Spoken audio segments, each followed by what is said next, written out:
Everybody, welcome back to another episode of Shifty's 49ers Talk. In this video, it's going to be my third installment of my power rankings. And just a reminder, in my videos for the power rankings, we do the bottom three, then we do the top 10. So we're going to kick it off with the bottom three teams that I have in the NFL as it stands right now, heading into week 10.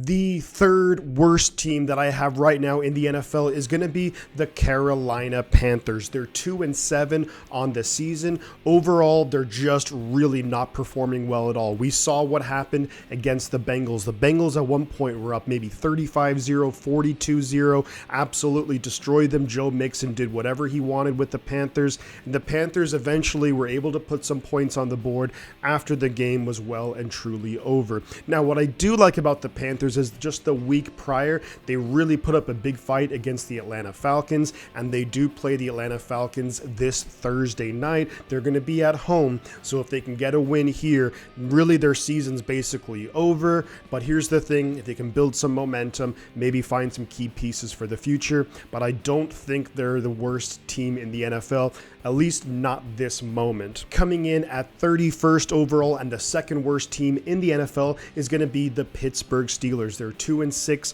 on the year, and really Pittsburgh has the worst quarterback situation in the NFL. Now, when you look at the Steelers, traditionally, even if their quarterback was struggling, like last season, Roethlisberger, not a great year, but they were able to run the ball pretty well. They played really good defense. This year, they're not really doing much of anything. I honestly have the Steelers as the second worst team in the NFL. They probably arguably have the worst quarterback situation. Combine that with really bad defense. The only saving grace this team really has is the fact that Mike Tomlin is their coach, and maybe TJ Watt can come back and play.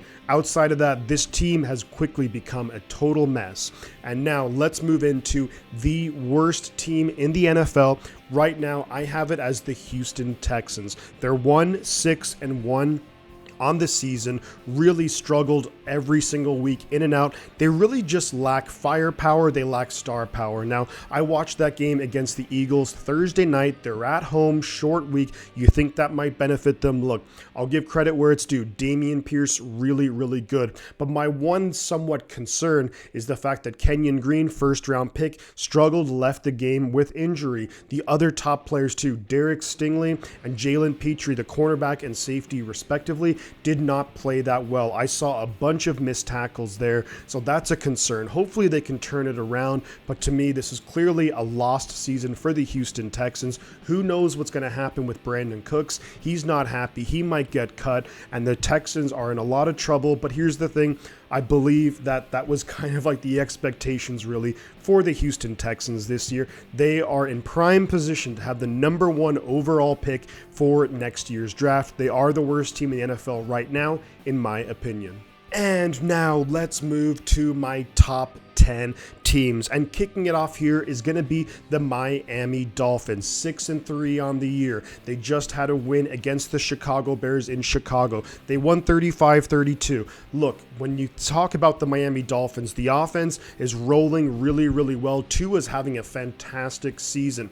I think if he can stay healthy and keep performing as he is, potentially in there with regards to the MVP race. Offense, no question marks there. They added Jeff Wilson Jr. from the 49ers. He and Raheem Mostert, also an ex-49er, really a good 1-2 combo in the running game. And of course, we have to talk about Tyreek Hill. Amazing season. What a pickup from the Dolphins. Jalen Waddle also having a great year, as is Mike Gesicki.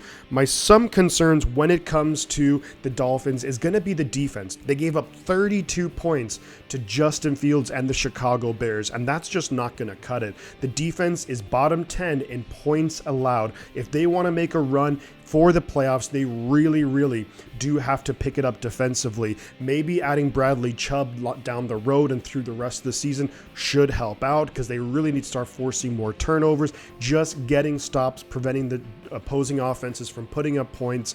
Giving up 32 to Chicago, inexcusable. That's why they're just number 10 in my power rankings. Now we're going to talk about who is number 9. We look at number 9, I'm going to have the Seattle Seahawks. So they move up one spot from the position last week. They're 6-3 on the year. They just beat the Arizona Cardinals in somewhat convincing fashion. I think when you look at the score, it's a little bit more favorable to Seattle. Look, when you talk about Arizona, their offense garbage. The Seahawks are really just a well-coached team. Geno Smith is playing really well, although he did have a really bad pick 6 against Arizona. But overall, the offense has enough weapons. Kenneth Walker is really showing what he can do, why he was picked really high in the second round. And to me, when I look at Seattle, well coached, not turning the ball over, defense is playing okay. But a big thing for Seattle, and I think moving forward this is going to help them, is the fact that they have the best rookie class in the NFL. If anyone wants to dispute that, they're more than welcome to. But when you look at a lot of their players, Charles Cross, the left tackle, both of their tackles are rookies. Tariq Woolen, 5th round pick, great pick out of UTSA. And then Kenneth Walker, we talked about, the running back, who's really showing, again, why he was picked so high. Other players, too, have been really stepping up. Boye Mafe as well, helping to get pressure, as is the free agent pickup Uchenna Nwosu. So I think the Seahawks are a team that they're in driving position in the NFC West. They do have their flaws. Their defense isn't great, but if they can keep, basically limiting mistakes, Geno Smith, if he can keep playing better, except for the pick 6, I think Seattle is for sure looking like a playoff team. It's going to be down to the Seahawks and 49ers in the NFC West. Now, moving on to my number 8 team, and that's going to be the Dallas Cowboys. Dallas Cowboys on a bye week. They're 6-2 on the year, and sometimes teams, you can have a tale of two halves. How well do the Cowboys do in the second half? Of course, Dak Prescott is coming back. They have a very winnable game this week against the Green Bay Packers. Dallas, I think, has a potential to really be a top 5 team. Their defense loaded. Dan Quinn, fantastic defensive coordinator. Wouldn't be shocked if in a year, or maybe at the end of this year or the year after, if he gets another head coaching job. The offense should start rolling again with Dak Prescott back. Tony Pollard, a beast. And him and Zeke, great 1-2 punch. When it comes to the running game, passing game is going to get going. CeeDee Lamb, Michael Gallup, they really have weapons. They're all around great team. Dallas Cowboys, number 8 in my rankings. Now, moving on to number 7, and that's going to be the Baltimore Ravens. 6-3 on the year. They just beat the New Orleans Saints in Monday Night Football, and Baltimore is a team where 6-3, their 3 losses, when you combine it, it's by 11 points. They blew all 3 of those games at the very end. Now, you could take that as a sign where that's of weakness, and I think it is, but you can also take it as a sign, too, that they really could be 8-1, 9-0. So I think with Baltimore, once they get a little bit more healthy, if they get Mark Andrews back, he was not there in the Saints, but they took care of business in New Orleans. Not an easy place to play. The defense played really, really well. Justin Houston, wow, he had a monster game tonight. 3 consecutive games with 2 sacks or more. He also had an interception tonight. Defense is playing really, really well. And honestly, when you look at the score, you're going to see, the Saints, they put up a couple of points. That touchdown was just like a weird touchdown at the end of the game. So overall, Baltimore looking really good. Well coached, too, by John Harbaugh there. Now, looking at the number 6 team, and I'm going to have the New York Jets led by Robert Saleh. What a big win against the Buffalo Bills. The Jets, they had a really disappointing game the week before against the Patriots. They bounced back, get a huge win against the Buffalo Bills, who many consider, me including, like at least a top 2 team in the NFL.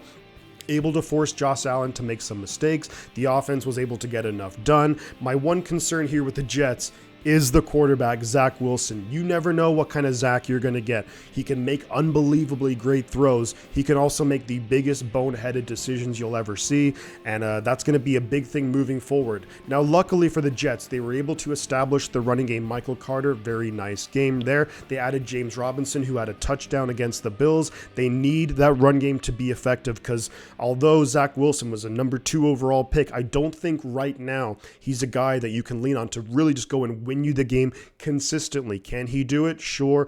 The thing is going to be consistency. He's got to get rid of those bad passes. Coming up next, though, is going to be my top 5 power rankings. And coming in at number 5 is going to be the Tennessee Titans. They are 5-3 on the year. Very well could be 6-2. That Sunday night game against the Chiefs, that was all going Tennessee's way. The way they like to play the game. Very short, quick passes that go for long. Derrick Henry doing Derrick Henry things, running over guys, getting a bunch of touchdowns. The defense really held Mahomes in check for about 3.5 quarters. Now, we do hear that quite a lot with Mahomes. He's able to make things happen ultimately, but I came away very impressed with the Tennessee Titans. Here's the issues in that game. Although I thought Malik Willis was okay, at the end of the day, he only completed 5 passes. When you look at the last 2 games combined, I think Malik Willis has only completed 12 passes in the last 2 games combined. So they really need Tannehill back. Now, I do like Malik Willis moving forward. I think next season he's the guy who could be your starting quarterback. My one concern of him coming out of Liberty, a little bit raw. I think he really has to get an offense down, kind of know where his strengths are. So games like these, big games on the road, on primetime football, are going to be really big for his development moving forward, but he's not quite ready. Now, at the end of the day, too, they need their guys to come back. So if Tannehill comes back, Treylon Burks comes back, that's going to be big time for the Tennessee Titans. I do think they're a very good team. Now, let's move to number 4. This is going to be the Buffalo Bills, so they are moving down in my rankings. They're 6-2 on the season. Something that I've noticed the last couple of weeks now, Josh Allen's looked a little bit shaky. There's a report out today he maybe has an elbow issue, not 100% confirmed though, but he's thrown some really bad interceptions, and against the Jets too, some really bad throws right there. So that's a little bit concerning. Now, when you look at Josh Allen, he is able to do it all. Great quarterback, taking a lot of hits.